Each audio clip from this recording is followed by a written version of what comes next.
صحیح بخاری کی یہ روایت ہے، تو آپ کو مجھے اس چیز کی دعا کرنی ہے کہ اللہ ہمیں ان بہترین لوگوں میں شامل فرما لے۔ اور حقیقت یہ ہے کہ قرآن حکیم سب سے جامع ذکر بھی ہے اور افضل کلام بھی ہے۔ اس کی دلیل حضرت ابو سعید الخدری رضی اللہ عنہ کی روایت ہے، رسول اللہ صلی اللہ علیہ وسلم نے فرمایا، جب بھی اللہ کے نبی کا فرمان آئے تو بالکل توجہ اس میں چلی جائے، کیونکہ اصل میں جب بات کہنے والے کی طرف کان لگ جاتے ہیں تو پھر اس کی بات بھی سمجھ میں آتی ہے۔ کیا فرمایا؟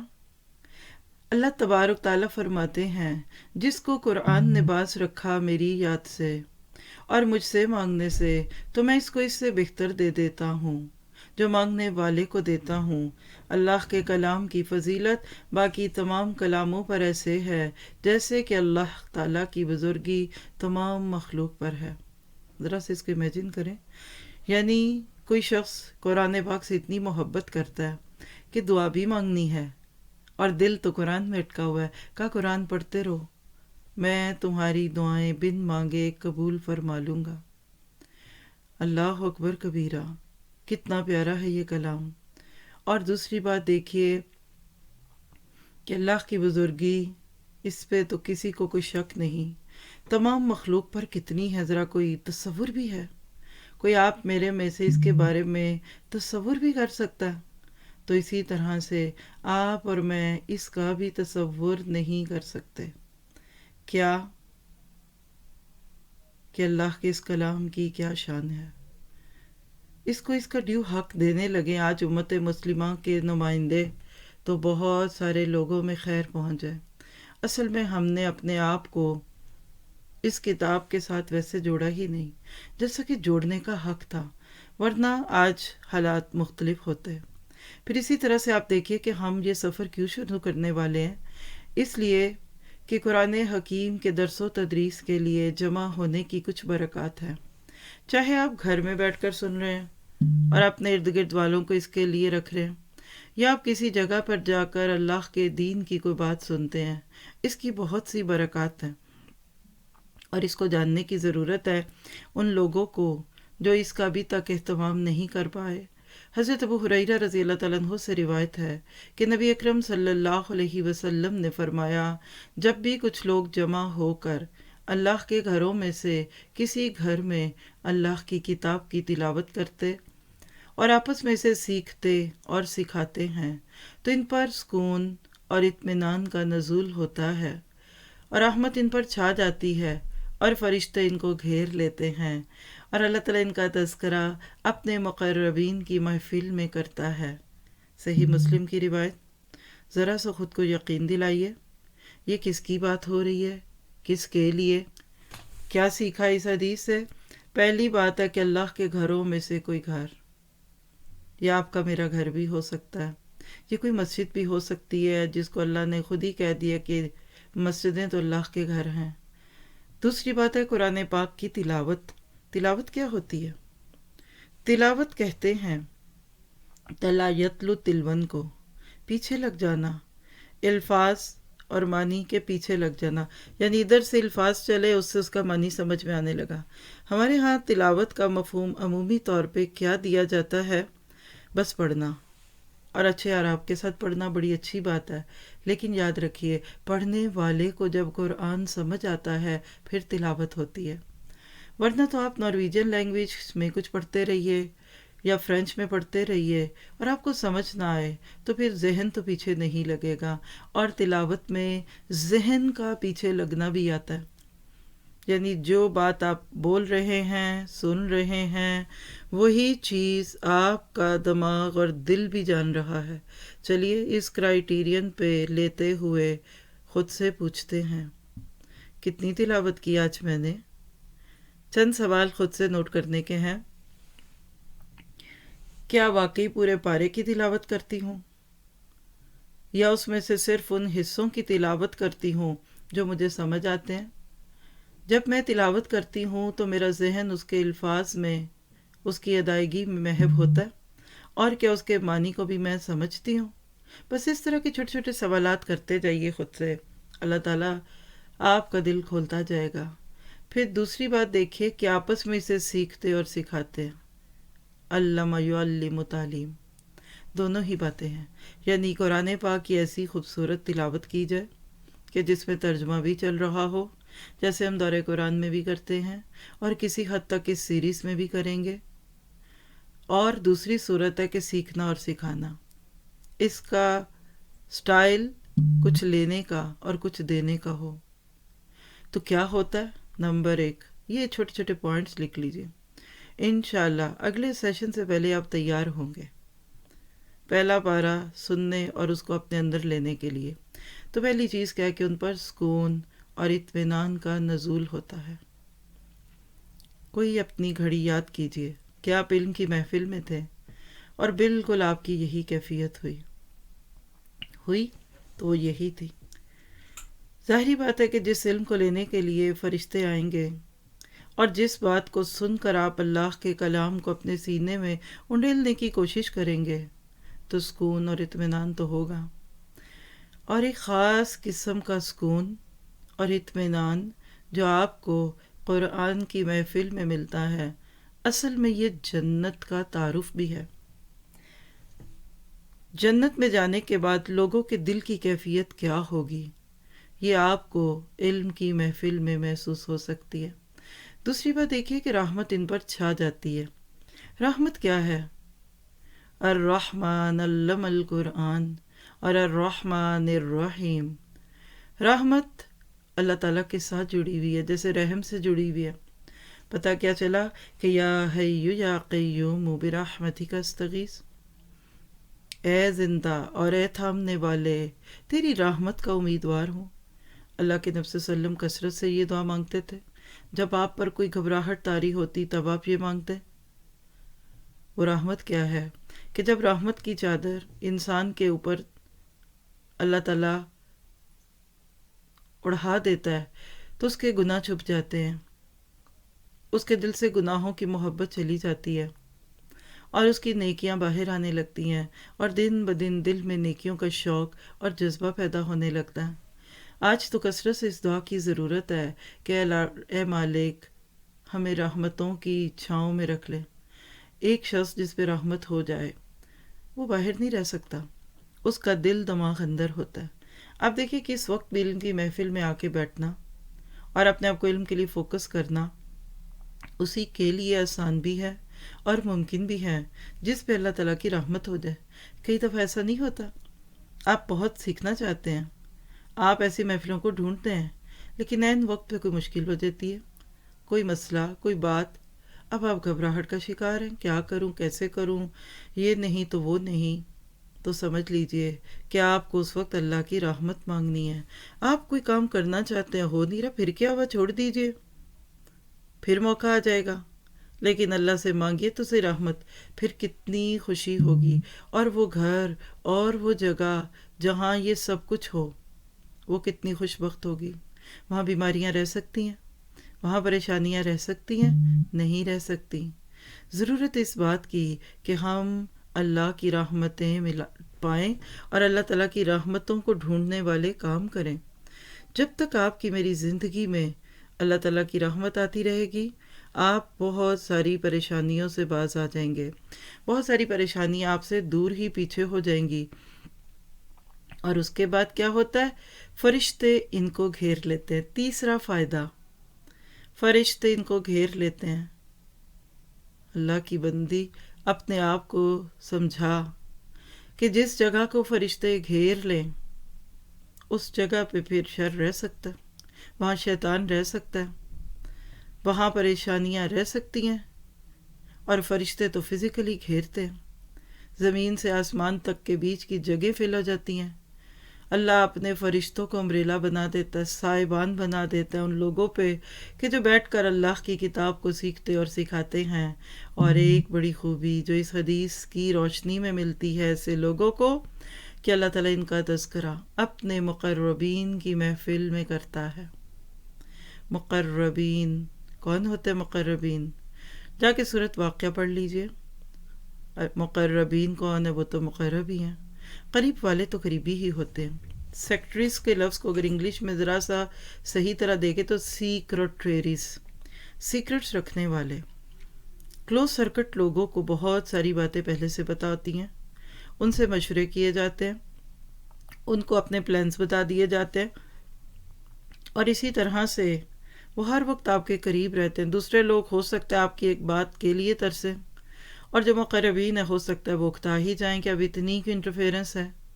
تو اس وقت اپنے آپ کو یہ جملہ سکھا دیجئے کہ جب میں قرآن سیکھنے بیٹھتی ہوں، پڑھنے بیٹھتی ہوں، تو پھر میرا تذکرہ اللہ اپنے قریبی فرشتوں میں کرتے ہیں.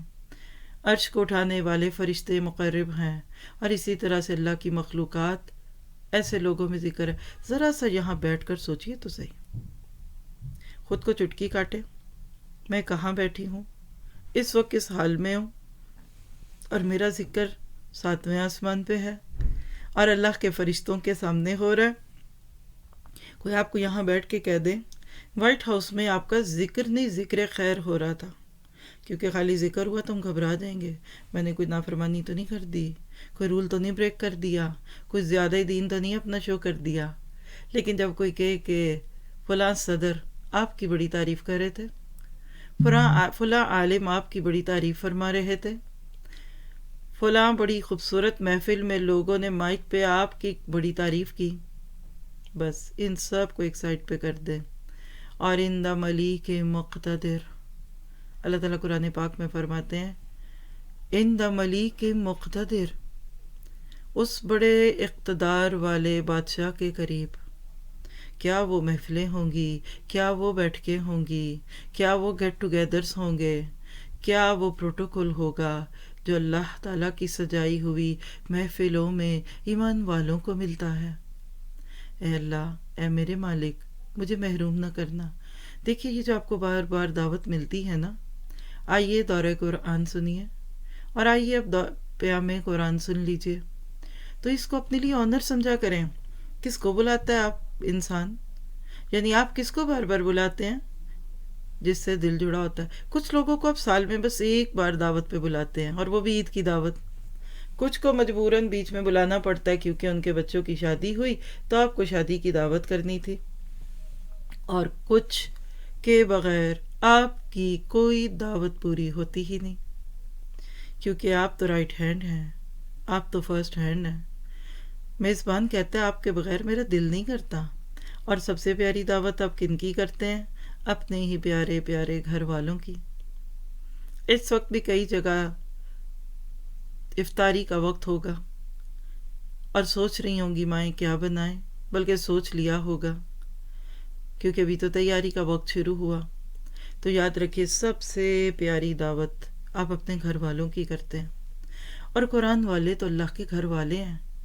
اللہ کے نبی صلی اللہ علیہ وسلم کی اللہ کے نبی صلی اللہ علیہ وسلم کی بڑی خوبصورت روایت ہے کہ ان للہ اہلین من الناس. آپ نے اپنے صحابہ کا شوق ابھارنے کے لیے کہا میرے صحابہ، کچھ لوگ دنیا میں ہیں، رہتے زمین پہ ہیں، نام ان کے انسانوں سے جڑے ہوئے، لیکن وہ اللہ کے اہل و عیال ہیں، اللہ کے گھر والے. سوال ابھرتا ہے اللہ کے گھر والے، ہاؤ از اٹ پاسبل؟ وہ تو لم یلد ولم یولد ہے، نہ اس کی بیوی ہے نہ اس کا بیٹا ہے، تو پھر اس کے گھر والے کون ہیں؟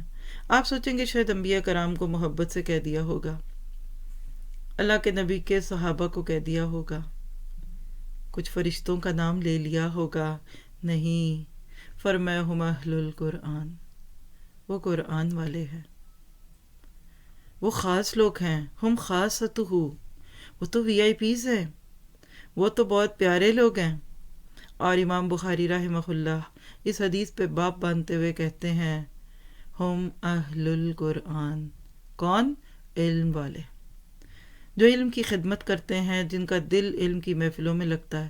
وہ یہ نہیں کہتے کہ اب اور کیا سنیں، وہ کہتے ہیں بس اور وقت نکال لیتے ہیں، اپنے آپ کو ذرا آرگنائزڈ کر لیتے ہیں. تو جب ایسے لوگوں کے ہاتھوں میں قرآن آتا ہے تو پھر ایک وقت جو کل قیامت کے دن آنے والا ہے، اس دن کی رسوائی سے انسان بچتا ہے. تصویر کا ذرا سا دوسرا رخ بھی دیکھ لیجئے. فریاد رسول صلی اللہ علیہ وسلم. قیامت کے دن بہت سارے لوگ نبی صلی اللہ علیہ وسلم کی سفارش کی امید پہ جائیں گے کہ اللہ کے نبی ہماری سفارش کریں گے اور ہماری بیڑی تر جائے گی، جس کو کہتے ہیں نا کہ کر دے میرا بیڑا پار۔ لیکن امید شفاعت کی تھی، لگ شکایت گئی۔ اور شکایت کیا لگی؟ سورۃ فرقان آیت 30 نوٹ کیجیے گا۔ وقال الرسول، اور رسول صلی اللہ علیہ وسلم کہیں گے، مراد کیا ہے کہ شکایت لگائیں گے، یا ربی، اے میرے رب۔ اللہ کے ساتھ اپنے ڈائریکٹ تعلق کو کھولتے ہوئے کہیں گے، یا ربی، اے میرے رب، ان قومی، یہ ہے میری وہ قوم، یہ میرے لوگ ہیں، یہ مسلم ہیں، یہ امت محمدیہ کے لوگ ہیں، یہ امت وسط کے لوگ ہیں، یہ کنتم خیر امت اخرجت للناس کا ٹائٹل پانے والے، یہ لقب پانے والے لوگ ہیں۔ آپ سوچیں گے کہ اس کے بعد تو ایک ہی جملہ ہوگا، بس ان کی تعریفیں کریں گے اللہ کے نبی؟ نہیں، ان قوم اتخذوا ھذا القرآن مہجورا، یہ میری قوم کے وہ لوگ ہیں جنہوں نے پکڑا اس قرآن کو اور چھوڑا بھی۔ دیکھیے، اتخذوا اور مہجورا دو اپوزٹ چیزیں ہیں۔ میں اس کے پہلے تو صحیح ترجمے پہ آ جاتی ہوں۔ کہیں گے، اے میرے رب، میری قوم کے لوگوں نے یا میری قوم نے اس قرآن کو بیکار شے سمجھ کر نظر انداز کر دیا تھا۔ جی، یہی معنی ہے۔ اور اس کے گھریلو سے ترجمے کروں نا اپنی سمجھ کے لیے اور کچھ اور لوگوں کی، تو کیا بنتا ہے؟ اور رسول کہیں گے، اے رب، یہ میری قوم کے وہ لوگ ہیں جنہوں نے اس قرآن کو پکڑ کر بھی چھوڑا ہوا تھا۔ اتنی کچی گرفت تھی ان کی قرآن پہ کہ پکڑتے بھی تھے اور ان کے ہاتھ سے بار بار چھٹتا تھا، جیسے کوئی ایک ٹیشو پیپر پکڑے اور لاوالی پن میں اس کے ہاتھ سے گر جائے۔ یہ اس کتاب کو پکڑتے تھے رمضان میں، تراویح میں، شبینے میں، عمرے پہ جا کر، لیکن جب زندگی میں عملی تقاضے آتے تھے تو چھوڑ دیتے تھے۔ یہ پکڑتے تھے عمل کے وقت بھی، لیکن جہاں کوئی مخالفت آتی تھی تو چھوڑ دیتے تھے۔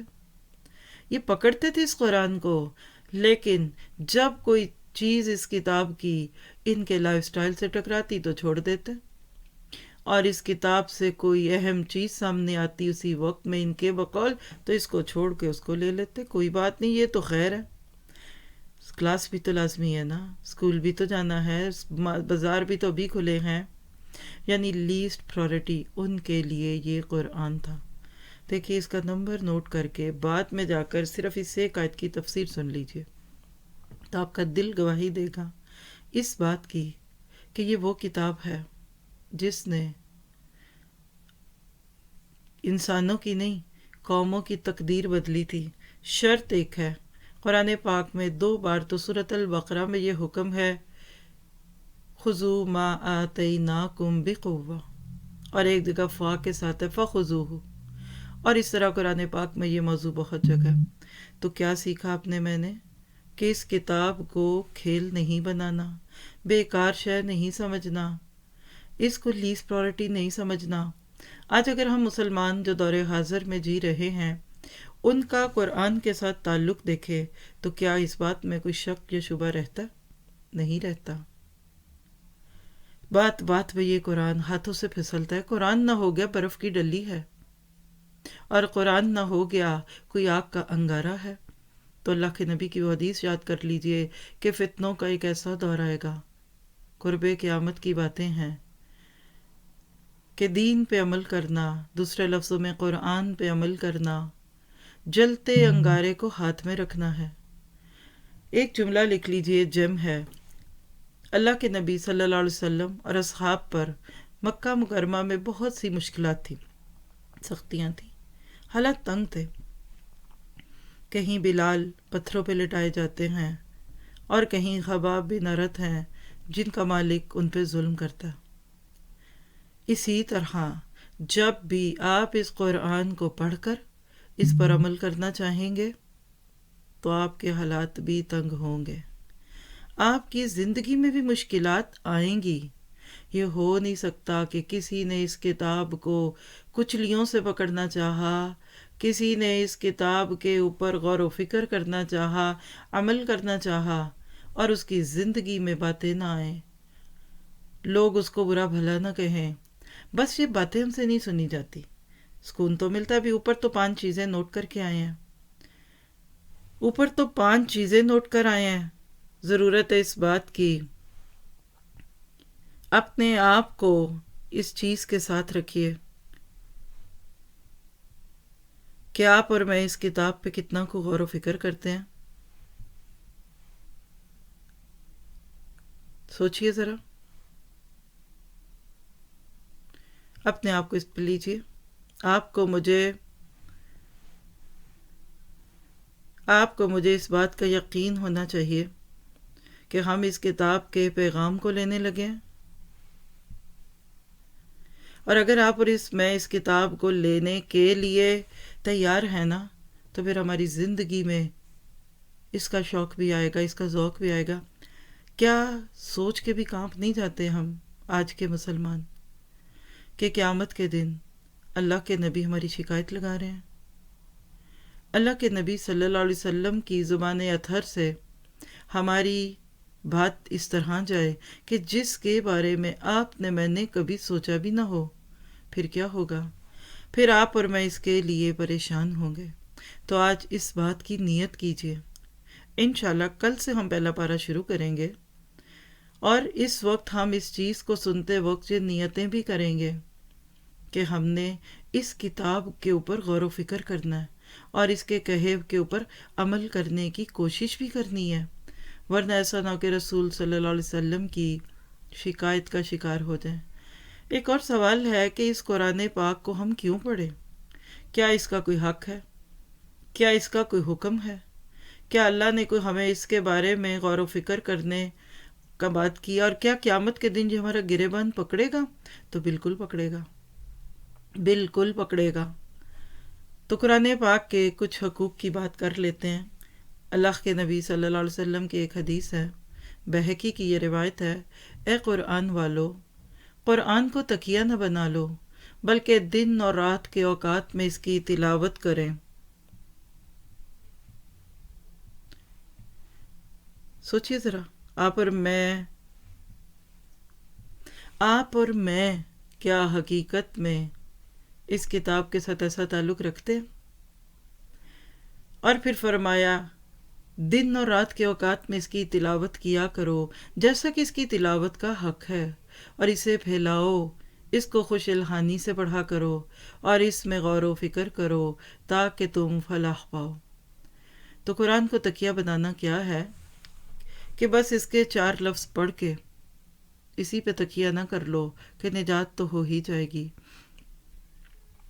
رات دن گھروں میں قرآن کی تلاوت ہونی چاہیے، جیسے ابو ہریرہ رضی اللہ عنہ کے گھر میں ہوتی تھی۔ دن میں حدیث رسول کا درس لیتے تھے، اور رات میں اللہ کا کلام کھولتے تھے۔ پوری رات کے 3 حصے، ایک حصے میں خود تلاوت فرماتے، دوسرے حصے میں بیوی، اور تیسرے حصے میں غلام قرآن پاک کی تلاوت کرتا۔ اے اللہ ہمارے گھروں کو ایسے ہی بنا دے۔ اور آج کل کے حالات نے الحمدللہ ہمارے گھروں میں کافی حد تک خیر ڈال دی ہے۔ اے اللہ یہ خیر کبھی چلی نہ جائے، ہم دن رات اس کتاب کی روشنی میں گزاریں، اور اس کی تلاوت بھی کریں، اور اس کا حق ادا کریں، اور اس کو خوش الحانی سے پڑھیں، اور اس پہ غور و فکر کریں۔ یہ سارے حق ہیں، اس پر ایمان لائیے، اس کے اوپر غور و فکر کیجئے، اور پھر اس کے بعد حقیقت میں آپ کیا کریں گے کہ اس کتاب کو دوسروں تک بھی شیئر کریں گے، اپنا عمل بھی بڑھتا جائے گا، اور اس کے بعد پھر دوسروں کے ساتھ شیئر کرنا بھی آسان ہوگا۔ تو قرآن پاک کی شان میں جو کچھ بھی کہہ دیجئے کم ہے۔ میرے آپ کے لیے اس کتاب کو اللہ تعالیٰ نے جو پیش کیا، تو ہم انشاءاللہ اس سیریز کے آغاز میں تھوڑی سی بات کر لیتے ہیں تمہیدی طور پر اس کتاب کے اوپر غور و فکر کی۔ کیسی خوبصورت یہ کتاب ہے، کیا کچھ اس میں ہو رہا ہے، کس طرح اللہ تعالیٰ نے اس کو میرے آپ کے لیے رکھا۔ تو آپ نے انشاءاللہ تعالیٰ اگلے سیشن سے پہلے ایک کاغذ قلم ساتھ رکھنا ہے، اور آپ کو اس میں سے جو چیزیں ملیں گی وہ کیا ہے کہ آپ قرآن پاک کے چھوٹے چھوٹے موتی چنیں گے. آپ اس کے اندر سے اپنے لیے عمل کی باتیں بھی لیں گے اور اس میں سے خیر کی باتیں بھی ملیں گی. مثلاً صرف مثال دینے کے لیے آپ سے چند چیزیں شیئر کر دیتی ہوں کہ ہم اپنے پیغام القرآن کے سیشنز میں کیا کچھ کیا کریں گے. نمبر 1، ہم جو بھی صورت چلے گی اس کا تعارف لیں گے. پھر اس کے بعد رکوع اور آیات کا جائزہ لیں گے. کچھ اہم ہدایات جو ہمیں آیات کی روشنی میں ملیں گی اس کو نوٹ کریں گے. پھر اس کے بعد ڈوز اینڈ ڈونٹس، اوامر اور نواہی، اس کو لیں گے کہ اس پارے میں سے حکم والی آیتیں کیا ہیں، گنتی گنیں گے بس، اللہ تعالیٰ نے کیا کیا حکم دیے اور کیا کیا نہیں دیے. اور اس کے بعد پھر انشاءاللہ اپنے وقت کے مطابق ایک حدیث شیئر کر کے سوال جواب کا موقع دیا جائے گا. یہ پورا سیشن ایک ایک سیکنڈ ہماری توجہ چاہے گا، اور انشاءاللہ تعالیٰ اس کو لیتے ہوئے ہم خود کو خوش قسمت محسوس کریں گے. اور ہر وہ انسان، ہر وہ بھائی اور بہن جو وقت کی کمی کا شکار ہے، چاہنے کے باوجود بھی دور قرآن کو لائیو لے کر نہیں چل پا رہا، تو وہ اس کو لائیو سن سکتا ہے. لائیو کا لفظ میں نے اس لیے بولا کہ لائیو از لائف. زندگی اور مردگی میں فرق کیا ہے؟ آپ دیکھیں، اپنا ہی ہوتا ہے، پیارا ہی ہوتا ہے، رشتے بھی قائم ہوتے ہیں، لیکن ادھر سانس نکلی، آپ اس کو نہلانے دھلانے اور کفنانے کی کوششیں کرتے ہیں، اور اس کے بعد کیا ہوتا ہے سبھی جانتے ہیں. جلدی سے دفن کیجیے. حکم بھی یہی ہے. کیا نکل گیا؟ لائف نکل گئی. تو لائیو اور ریکارڈڈ میں فرق لائف کا ہے. گو کہ آج کے حالات میں یہ بہت بڑا الٹرنیٹ ہے کہ ہم کسی بھی استاد کے ساتھ پڑھنے کی بجائے بعد میں اس کو اپنی سہولت سے پڑھ لیں، علم آ جائے گا، تربیت کم ہوگی. تو لہٰذا ضرورت ہے اس بات کی کہ ہم آج سے ہی نیت کریں. کسی کے پاس ٹائم انیوژل ہے تو کوئی بات نہیں، پھر بعد میں بھی سنیں.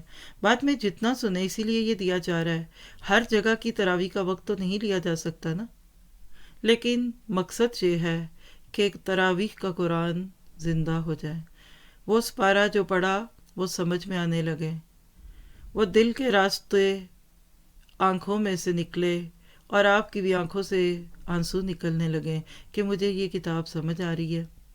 تو اس کے لیے ریکارڈنگز اویلیبل ہوں گی، ہر میڈیم پہ ہوں گی انشاءاللہ تعالی، اور آپ دیکھیں گے کہ اپنے آپ کو اس میں ہم خوش قسمت محسوس کریں گے.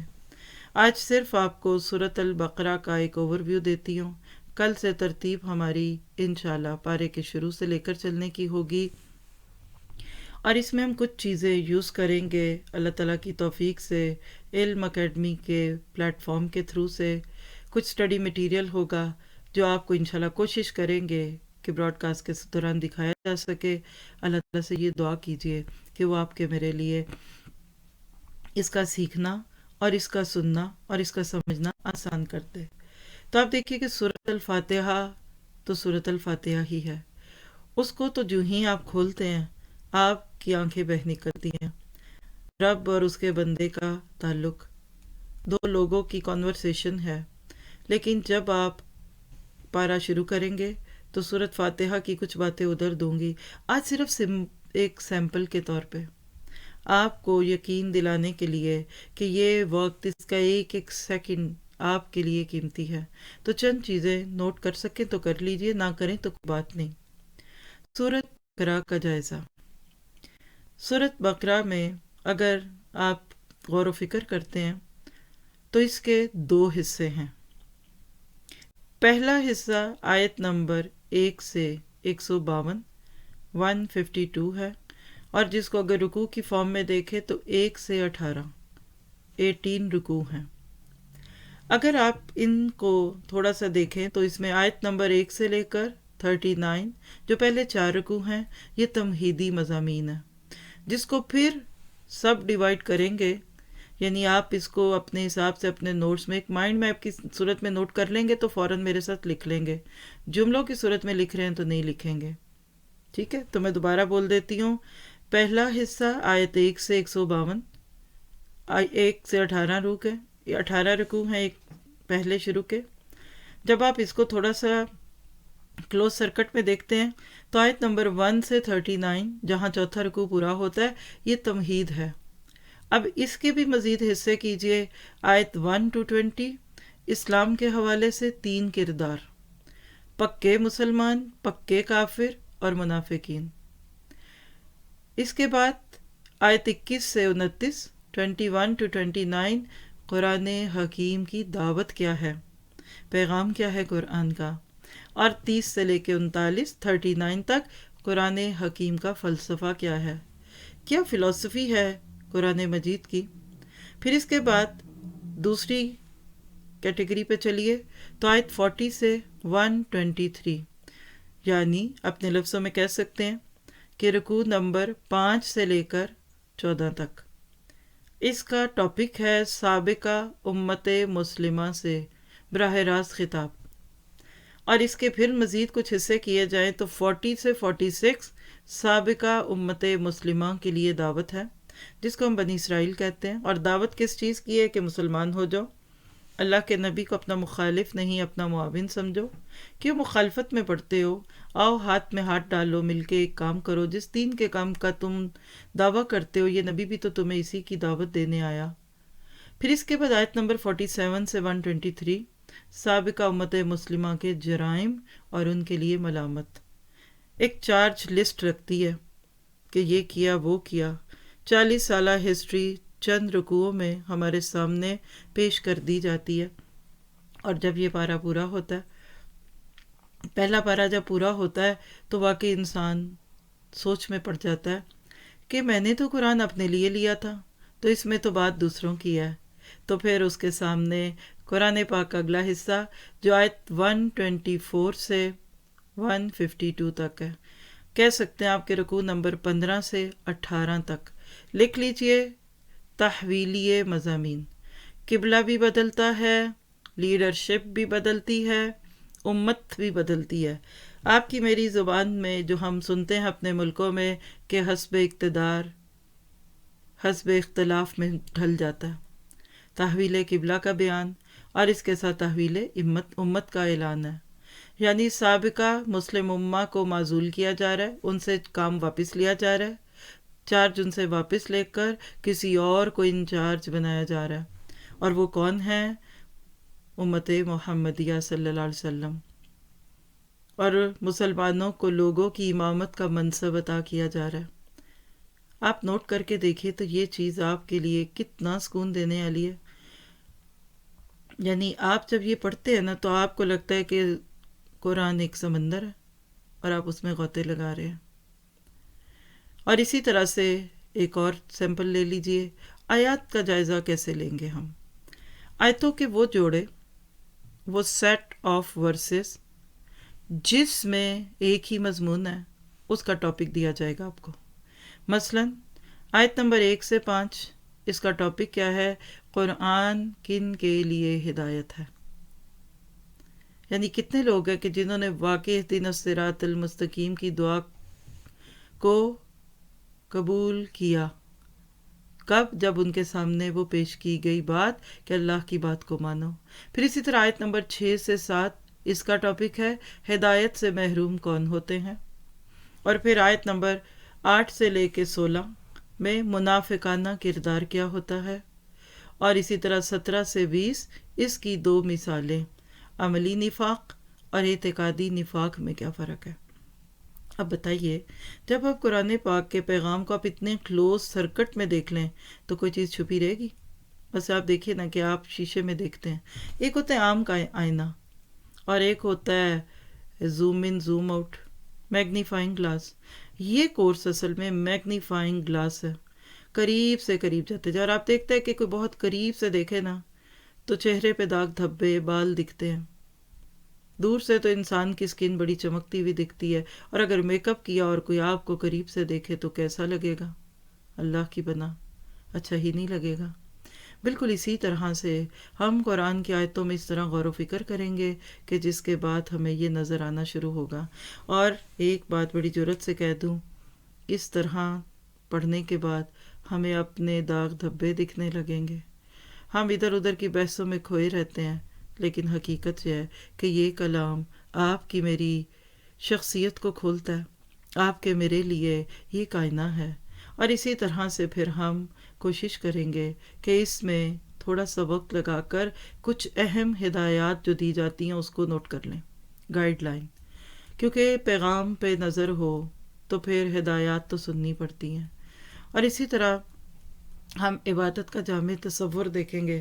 مثلا اسی پارے کی کوئی ایک آیت، مثال ہے کہ آج جو بات کی جو قرآن پاک کا حصہ ہے، تو اس میں آیت نمبر 21 سورۃ بقرہ، یا ایھا الناس اعبدوا ربکم الذی خلقکم والذین من قبلکم لعلکم تتقون.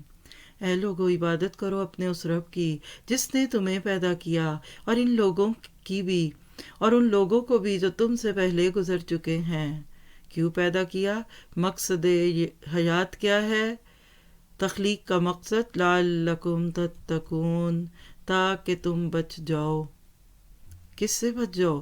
دنیا میں اللہ کی نافرمانی کے کاموں سے بچ جاؤ، حرام سے بچ جاؤ، اور قیامت کے بعد جہنم کا ایندھن بننے سے بچ جاؤ. تو یہاں پر میں خود کو آگ سے اوپر کرنے کے لیے، آگ سے بچانے کے لیے پڑھیں گے. اور یہ جو طریقہ ہے نا، ابھی تو آپ سن رہے ہیں نہ آپ تیار ہیں، نہ آپ نے کچھ سوچا تھا، لیکن آپ دیکھیں گے کہ اس طرح پڑھنے میں یوتھ کو بہت فائدہ ہوتا ہے. ٹو دی پوائنٹ تفسیر ہے یہ کہہ لیجئے. آج کے دور میں لوگ ٹو دی پوائنٹ چاہتے ہیں، مرد بھی ایسا ہی پسند کرتے ہیں. ہم خواتین بہت ادھر ادھر کی باتوں میں خوش ہوتے ہیں. تو قرآن کا پیغام ٹو دی پوائنٹ ہے. اور پھر ہم اوامر اور نواہی دیکھیں گے. مثلا مثال دے دیتی ہوں، اگر ہم قرآن پاک کے بالکل آغاز میں دیکھیں، شروع ہی کے رکوع میں، تو پہلا حکم نماز ادا کرنے کا ہے، خرچ کرنے کا ہے، اقیم الصلاۃ ہے نا. پھر اسی طرح سے مما رزقناہم ینفقون، اور اسی طرح عبادت سوبدوا ربکم. پھر ہم ڈونٹس کو جمع کریں گے. مثلا شرک، نفاق، دین کی محنت سے فرار حاصل کرنا. اور ایک حدیث پہ آج کے سیشن کو پورا کر لیتی ہوں، جو ڈیلی ایک حدیث بھی ہوگی ہمارے سامنے. اللہ کے نبی صلی اللہ علیہ وسلم نے فرمایا، قرآن کی ایک آیت کو سمجھ لینا 100 رکعت نفل سے زیادہ افضل ہے. یہ ابن ماجہ کی روایت ہے. تو بلغوا عنی ولو آیا. اللہ تعالیٰ سے دعا ہے کہ وہ آپ کو مجھے اس کی توفیق عطا فرمائے. آج کے لیے اتنا کافی ہے. کل انشاءاللہ براہ راست ہم شروع کریں گے قرآن پاک کے پہلے پارے کے ساتھ، اس طرح سے لیں گے کہ جس کے بعد واقعی ہمیں سمجھ میں آئے گا کہ پیغام قرآن کیا ہے. آپ کہہ سکتے ہیں کہ یہ پیغام القرآن بھی ہے، یہ پارے کا خلاصہ بھی ہے، یہ اوامر اور نواہی بھی ہے، اور اہم ہدایات بھی ہیں، اور عمل کے نقطے بھی ہیں. اللہ تعالیٰ آپ کے میرے وقت میں برکت دے. کوئی سوال آپ کے ذہن میں آیا ہو تو آپ لکھ سکتے ہیں، پوچھ بھی سکتے ہیں. اور آج تھوڑی سی براڈ کاسٹ ہماری لیٹ شروع ہوئی، کوئی بات نہیں، ہم اس کو اپڈیٹ کر دیں گے. لیکن اللہ نے چاہا تو کل سے سب چیزیں آپ کے سامنے ہوں گی. آپ کی توجہ مطلوب ہے، اللہ کی رحمتیں آئیں گی. آپ رمضان سے متعلق کوئی سوال کرنا چاہتے ہیں؟ چونکہ اس سال کا رمضان پچھلے سارے رمضانوں سے مختلف ہے، تو کچھ سوالات ابھر سکتے ہیں. بہت خوشی کے ساتھ اس کا جواب دیں گے. آپ ابھی بھی یہ کر سکتے ہیں کہ آپ جس گروپ میں ایڈڈ ہیں یا جس ذریعے سے بھی آپ کو یہ بتایا گیا، تو آپ اس میں سوال چھوڑ دیجئے. تو انشاءاللہ تعالیٰ کل کے سیشن سے پہلے آپ کے سوالات کا جواب دیا جائے گا. سبحانک اللہم و بحمدک اشہد ان لا الہ الا انت استغفرک و اتوب الیک. اور آخری بات کہ آپ اپنا فیڈ بیک دیجئے گا. آپ اس میں کوئی اور چیز ایڈ کرنا چاہتے ہیں تو بسم اللہ، ابھی تو سفر شروع نہیں ہوا. آپ کو کچھ چیزیں ایسی لگیں کہ یہ تو ہمیں پتہ ہی ہے، دورہ قرآن میں تو سب مل رہا ہے، تو ہم اس کو نکال بھی دیں گے. آپ اس کو صرف اسپرچل باتوں کا سیشن چاہتے ہیں کہ آپ کو اس کی روح دی جائے، تو پھر یہ روح القرآن ہوتا. پیغام القرآن کو اس کے ٹیکسٹ کے ساتھ لیں گے. اللہ تعالیٰ آپ سے مجھ سے راضی ہو.